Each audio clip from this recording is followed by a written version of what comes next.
Yo mga katropa, magandang araw na naman sa inyong lahat. So nagbabalik na naman ang inyong katropa, Otomoto PH.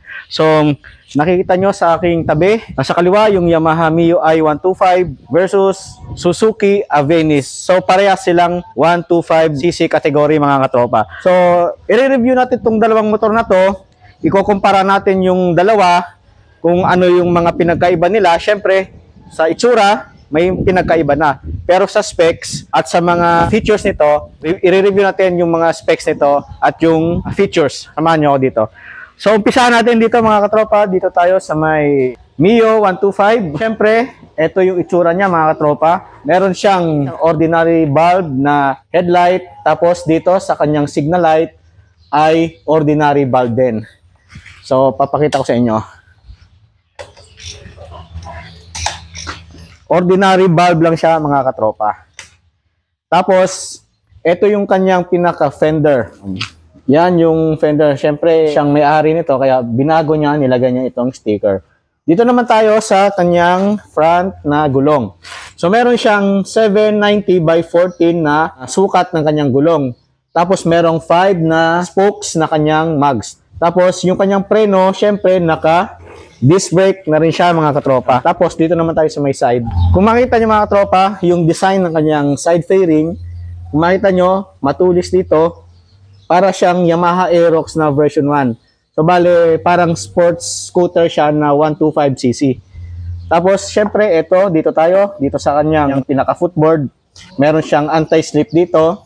Tapos ito yung kanyang side stand with kill switch para safe yung pagdadrive mo. Dito naman tayo sa tagiliran mga tropa, yung design ng kanyang side rear fairing, ganito. Ito nga pala ay cyan yung color ng motor na to. Tapos dito yung kanyang airbox, yung kanyang air cleaner, ito yung kanyang crankcase, syempre meron siyang kickstarter. Tapos single rear shock lang siya mga tropa. Pagdating naman sa kanyang mag sa likod, meron siyang size na 90 by 90 by 14. Tapos, drum brake lang yung kanyang likod. Dito naman tayo mga katropa sa kanyang likuran. Siyempre, meron siyang ordinary taillight, hindi siya LED. Meron siyang reflector. Tapos, malapad yung kanyang tapalodo sa likod. Tapos, meron siyang grab bar dito. Yan, pwede kayong maglagay ng top box dito. Pagdating naman dito mga katropa sa kanyang muffler, ayan yan. So, meron siyang plastic dito na carbon-like finish. Parang carbon siya pero plastic lang siya. Siyempre, ito ay 125. Ito ay naka-air-cooled pa rin siya mga tropa. Hindi katulad sa mga Honda. Yung 125 nila ay naka-radiator na rin. Tapos, ito yung kanyang foot peg or yung apakan ng angkas. So mga katropa, dito naman tayo sa pinaka-panel board niya or yung pinaka-gauge niya. So meron siyang analog na speedometer, analog na fuel gauge. So hindi pa siya fully digital mga katropa. So dito sa left handlebar, meron kang makita ditong buttons. Ito yung high and low beam. Tapos dito naman yung kanyang signal light. Yan. Tapos syempre meron siyang horn. Tapos dito naman tayo sa kanan. So bale hindi naman siya MIUI na S. So wala siyang stop and start system. Ito yung kanyang starter. O pakinggan natin yung kanyang starter. Ayun. Hindi pa siya smart motor generator. SMG. Yan. So mga katropa, umupo tayo dito. Tapos papakita ko sa inyo yung seating position. Kung ano yung itsura ko dito pag nakasakay ako. So ito kasi wala siyang dito, wala siyang harang. Mas madali kang makasakay. Yan. Ganito yung seating position niya mga katropa. So limitado lang yung footboard niya kasi wala siyang extended na footboard. So ganito, pwede rin dito. Tapos yung iba ginagawa nila ganyan. So para kang naka-back step, di ba? Parang sa mga big bike yan. Yung mga katropa, dito naman tayo sa may engine specs ng motor na to. So bali meron siyang 9.3 horsepower, yung kanyang torque naman ay 9.6 Newton meter of torque. Meron siyang 4.2 liters na gas tank. Tapos yung kanyang fuel consumption naman mga katropa ay 46 km per liter.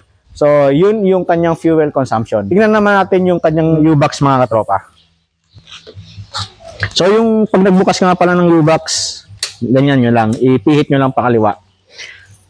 So bale mga katropa, ito yung kanyang pinaka underseat, kanyang fuel tank. Yan, kung magpapagas kayo, dito kayo magpapagas. Meron siyang 4.2 liters yung laman ng tangke. Tapos ito meron siyang dito, underseat compartment.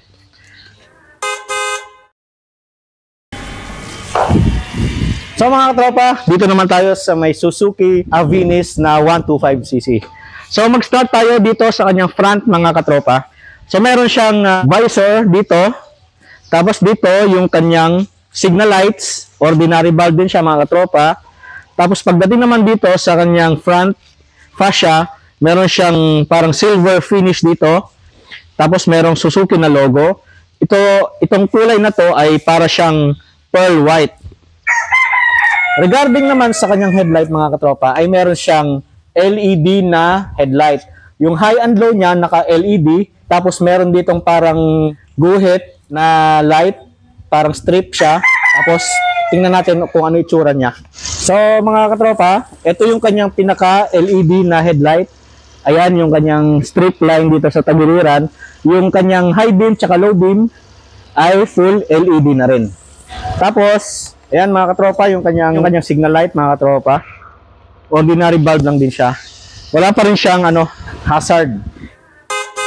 So let's start naman dito tayo sa may front fender mga katropa. Ito yung kanyang front fender. Ang lapad Tapos yung kanyang sukat ng kanyang mags at saka gulong 90 by 90 by 12. So bale, mas maliit siya mga katropa kasi dun sa Mio ay 14 yung size ng kanyang front tire. Tapos, ito yung kanyang front brake. Naka-disc brake na rin siya mga katropa with single pot caliper piston. Alright. Dito naman tayo mga katropa sa kanyang side fairing, sa kanyang harapan, sa kanyang tagiliran.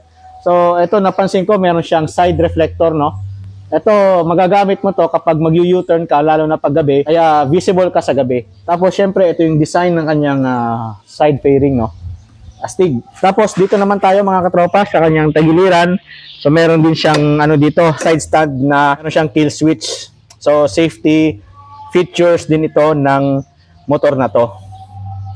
Tapos ito yung kanyang footboard, malapad. So nilagyan na ng may-ari ng matting dito. Tapos dito sa kanyang tagiliran naman, meron siyang malaking dito, puti na side fairing. Tapos combination niya is gray, matte gray siya mga katropa. Tapos may malaking Avinis na emblem. So siya, ang glossy black na Avinis na emblem. So ito yung kanyang foot peg para sa angkas. Yung driver ginagawa rin itong apakan para magmukhang backstep. Tapos syempre, dito naman tayo sa kanyang airbox. Ito yung kanyang pinaka-airbox. Ito yung kanyang crankcase. Meron din siyang kickstart. Tapos ito, naka-single shock na rin sa kanyang likod. Sa side lang yung kanyang shock, wala sa kabila. Tapos syempre naka-drum brake pa rin siya mga katropa. Tapos meron siyang built-in na mudguard dito sa likod.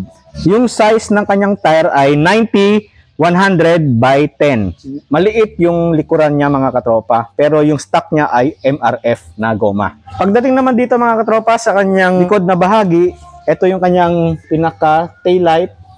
Papailawin natin kung naka-LED na siya. So mga katropa, LED na siya. So yung pinaka-brake niya naka-LED. Tapos ito yung kanyang pinaka-plate light. Yung kanyang signal light naman ay naka-ordinary bulb pa rin siya. Tapos makikita nyo mga katropa, mapapansin nyo ang laki ng kanyang rear fender pero ang liit lang ng gulong niya. So wala talagang tarsik talaga to. Kasi sa sobrang lapad ng fender niya, maliit lang yung gulong niya. Iwas talsik. Meron pang dito, tire hugger dito sa likod mga katropa. Yun meron siyang mud flap din dito. Iwas talsik. So dito naman tayo sa kanyang muffler mga katropa. So meron siyang plastic na cover dito. Tapos plastic pa rin pero naka-glossy. Glossy finish dito sa dulo. Tapos syempre foot peg. Ito ay Suzuki Eco Performance. Ito yung technology ng Suzuki. Nakakatipid din siya sa gasolina. Tapos, ito ay nakaka-average ng 54 km per liter. So, mas matipid itong Avinis compare sa Mio 125. So, mga tropa, regarding naman dito sa kanyang fuel tank, kung mapapansin nyo, unique yung Avinis, no? Kasi yung kanyang fuel tank dito sa may likod. Tapos, meron siyang fuel capacity of 5.2 liters. So, mga katropa, bale 5.2 liters yung kanyang fuel capacity. Pag magbubukas ng fuel tank, ay meron siyang susi. Dito yan. Ayun. Isa pa.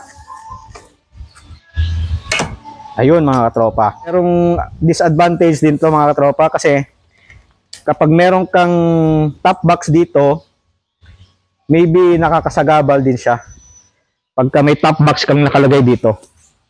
So, depende na rin sa owner niyan kung maglalagay siya or hindi. Kung hindi siya maglalagay, wala siyang kahirap-hirap dito magbukas ng fuel lid. Pero kung may top box, hindi ko lang alam kung ano diskarte niya. So, mga katropa, dito naman tayo sa engine specs niya, mga katropa. Ito ay merong 8.7 horsepower sa 6,750 RPM. Tapos, yung kanyang torque naman ay 10 Newton meter of torque. So, meron siyang 4 difference Newton meter of torque na difference Mio 125. Yung Suzuki, 8.7 horsepower. Yung Yamaha naman, merong 9.3 horsepower. So mga katropa, dito naman tayo sa kanyang speedometer or sa kanyang panel gauge. So on natin. Ayan siya, mga katropa. So meron siyang fully digital na panel gauge. So meron na siyang clock. Tapos ito yung kanyang speedometer, yung kanyang speed. Tapos ito yung kanyang check engine. Ito yung kanyang total kilometers, yung kanyang odometer. Select, tsaka ito yung adjustment. So kung mag-adjust ka, ito, mag-select, ito. So meron siyang white background, tapos black yung kanyang pinaka-digital.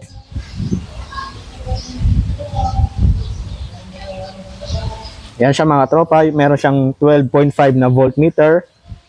Ito yung kanyang average na consumption. 48.1 km per liter. So matipid siya, mga katropa. Alright? Dito naman tayo, mga katropa, sa kanyang right na handlebar. So meron siyang engine off. Ito yung kanyang starter.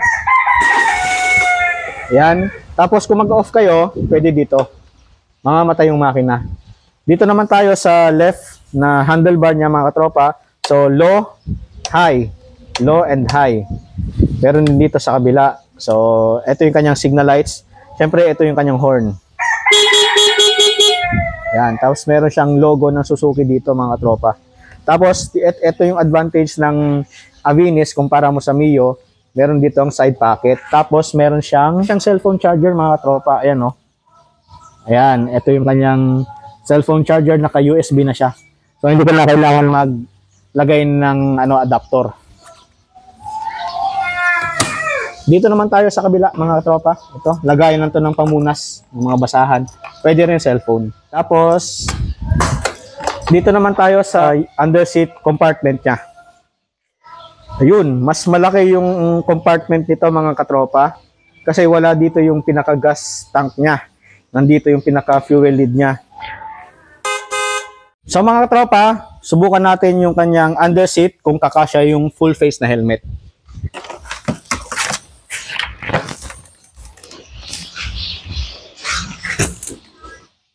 Hindi siya kasya, mga katropa. So maybe yung kasya dito, yung half face lang na helmet, kasya, pero yung full face, negative tayo. So mga katropa, regarding naman dito, naka-air cooled lang siya. So hindi pa rin siya naka-liquid cooled.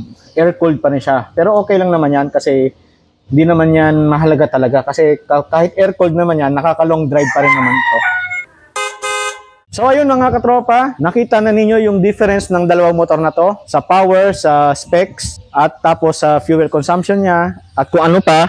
So merong difference, pero same silang 125cc, mga katropa. So ayun, kung gusto nyong bumili, Suzuki or Yamaha, pili lang kayo kung ano yung napupusuan nyo. Parehas lang naman matibay ito, mga katropa. Kasi parehas silang Japanese brand. So ayun, mga katropa, salamat sa inyong panonood. Siyempre, don't forget to like, comment, share, and subscribe to my YouTube channel.